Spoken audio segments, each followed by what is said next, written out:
things. They've put all the means in man's power to enable him not to fall into real evils. And as to the rest, if there was anything evil, they would have provided for this also, that it should be altogether in a man's power not to fall into it. Now that which does not make a man worse, how can it make a man's life worse?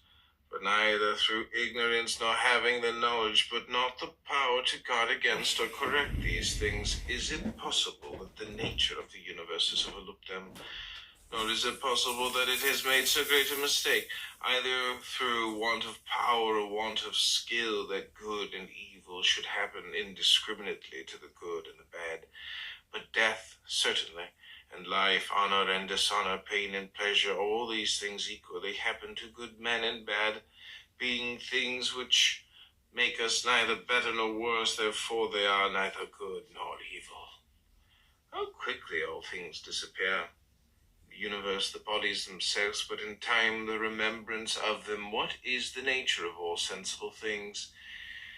And particularly those which attract with the bait of pleasure, or terrify by pain, or are noised abroad by vapory fame, how worthless and contemptible and sordid and perishable and dead they are. All this it is the part of the intellectual faculty to observe too who these are, whose opinions and voices give reputation what death is, and the fact that if a man looks at it in itself, and by the abstractive power of reflection resolves into their parts all the things which present themselves to the imagination in it, he will then consider it to be nothing else than an operation of nature, and if anyone is afraid of an operation of nature, he is a child. This, however, is not only an operation of nature, but it is also a thing which conduces to the purposes of nature. To observe, too, how man comes near to the deity, and by what part of him, and when this part of man is so disposed.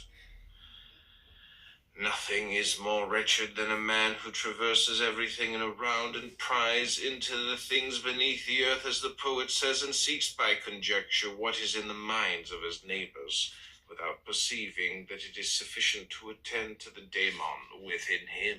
It is possible that thou mayest depart from life this very moment. Regulate every act and thought accordingly. To go away from among men, if there are gods, is not a thing to be afraid of, for the gods will not involve thee in evil.